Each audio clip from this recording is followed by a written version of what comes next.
Alors on est avec Christophe Hague qui vient de publier Provoque ta chance, c'est un nouveau livre paru chez Albin Michel il y a quelques jours.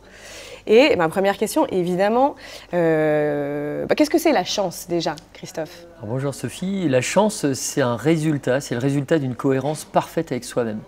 La chance c'est même une capacité, une compétence qui te permet de rentabiliser, d'exploiter l'inattendu, que ce soit une bonne ou une mauvaise surprise, c'est inattendu. D'accord. Et est-ce qu'on peut la provoquer? Parce que tu as l'air de le dire et de le penser. Alors il y a même un point d'exclamation dans le titre, hein. Tu le vois, c'est que la chance, et oui, la chance, ça se met en mouvement. Donc moi je suis allé enquêter, je suis un tératologue, donc j'aime bien étudier les monstres pour comprendre le genre humain, j'aime bien étudier la nuit pour comprendre le jour, et donc là je suis allé dans des univers extraordinaires pour essayer de voir à la loupe grossissante comment on pouvait provoquer cette chance.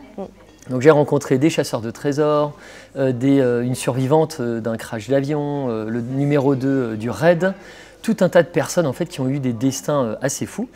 Et je vais te donner 2-3 trucs qui peuvent être un peu surprenants. Ouais. Mais le premier, c'est penser dans sa deuxième langue.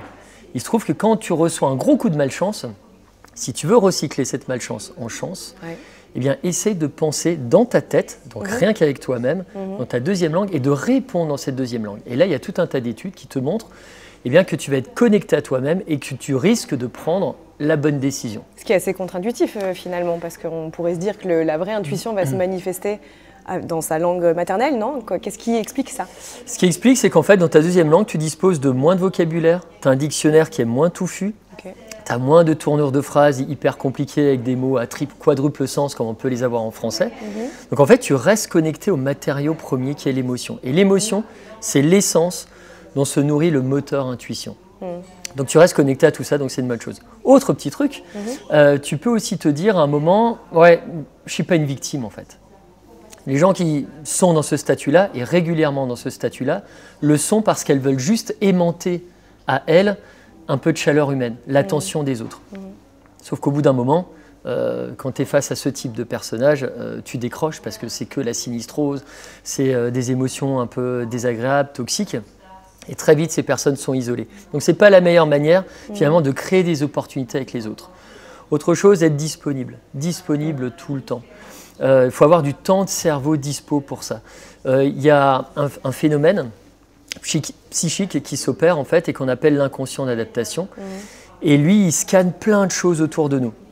Et je trouve qu'on ne le met pas souvent finalement en mode marche, en mode veille, en mode d'éveil plutôt, parce que celui-ci te permettrait de repérer plein de choses, plein d'opportunités cachées, plein de bénéfices cachés. Et on gagnerait finalement à être beaucoup plus attentif à autrui, à ce qui se passe.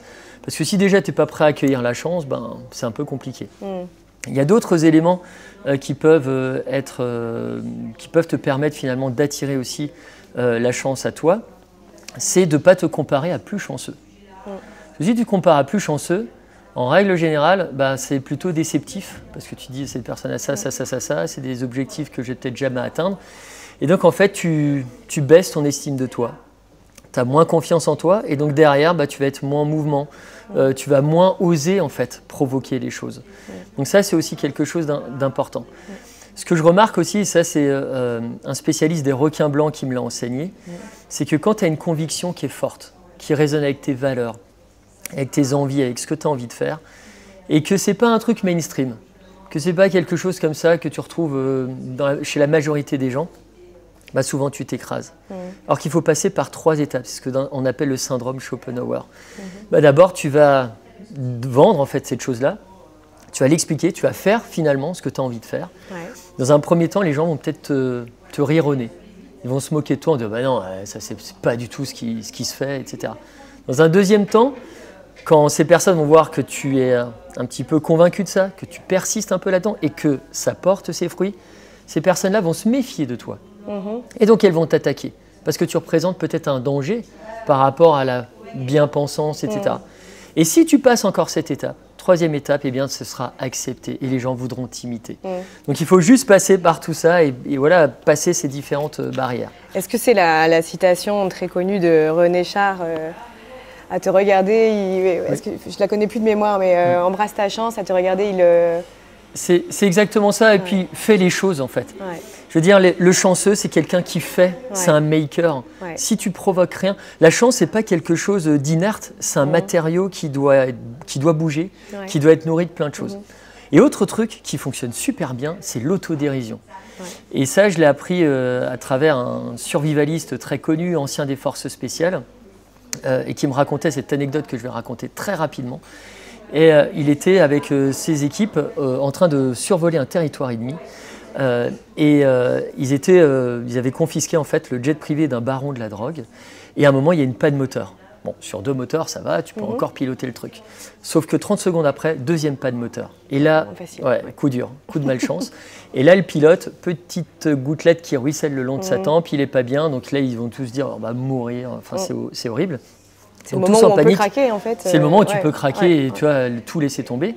Sauf qu'à un moment, ils ont eu un espèce de réflexe instinctif. Ils se sont mis à pratiquer l'autodérision. Ils se sont moqués d'eux-mêmes. Ils se sont mis à imaginer en fait ce qu'allaient être les gros titres dans la presse. Ils se sont vus de l'extérieur. Voilà, de l'extérieur, comme ça, en distanciel, comme en contre-plongée dans les films de SF, quand tu vois, t'as la personne sur la table d'opération. La scène catastrophique. Ouais, il y a ça. Ils se sont mis à se moquer. Ils se disaient, ah mais regarde les gros titres, on va nous dire, tiens, les mecs, sont morts dans un jet d'un baron de la drogue, dans un nuage de cocaïne. Enfin bon, bref. Et en pratiquant cette autodérision, en fait, ils ont eu un espèce de lâcher-prise. Ça fait baisser, voilà, il y a une tension psychique qui s'est affaiblie. Et derrière, ça a développé leur créativité. Ça a créé un tilt, un eureka chez chacun d'eux. Et le pilote, il a eu à un moment une idée. Il s'est dit, attends, je vais faire demi-tour, je vais surfer sur des vents. Et je vais atterrir sur un sol qui me semble atterrissable. Et finalement, ils s'en sont sortis. L'autodérision, c'est extraordinaire. En plus, c'est une pompe à endorphine. C'est-à-dire que quand tu as un coup de malchance, que tu es comme un boxeur coincé dans les rings, dans les cordes d'un ring et que tu en prends plein la tête, et ben, à un moment, quand tu as cette force de l'autodérision, en fait, ça va te provoquer, te produire de l'endorphine. Et donc, tu vas te sentir encore plus fort. C'est vraiment quelque chose qui va te faire même plus ressentir la douleur, qu'elle soit psychique ou physique, et donc tu vas de l'avant. Donc il se trouve que les serial chanceux sont des gélotophiles, c'est comme ça qu'on les appelle, des personnes capables d'autodérision. Et il y a une dernière chose que tu as mentionnée dans ta conférence et qui en fait peut être vue comme un petit tip en fait pour quand on est un petit peu coincé, c'est que tu disais quand il n'y a pas de problème, quand il n'y a pas de solution, c'est qu'il n'y a pas de problème. Oui. Explique-nous ça et en quoi ça peut aider à débloquer certains blocages en fait. On est dans une société où on rumine beaucoup trop. On complexifie tout, on s'invente en fait des problèmes. Et si on regarde bien, la plupart des problèmes sont factices. On sait aujourd'hui que 9 pensées sur 10, 9 pensées anxiogènes, angoissantes, c'est du fake. C'est rien du tout, c'est un décor en carton-pâte. Et voilà. Sauf que le cerveau, à chaque fois, il se fait avoir. Et c'est extrêmement énergivore pour lui. Et donc, il va sortir l'artillerie lourde pour essayer de régler le problème, de faire baisser l'angoisse. Et si tu veux, c'est comme quand tu es au volant d'une bagnole et tu es en sur-régime. Au bout d'un moment, si tu es en sur-régime sur je ne sais pas combien de kilomètres, le moteur, il pète.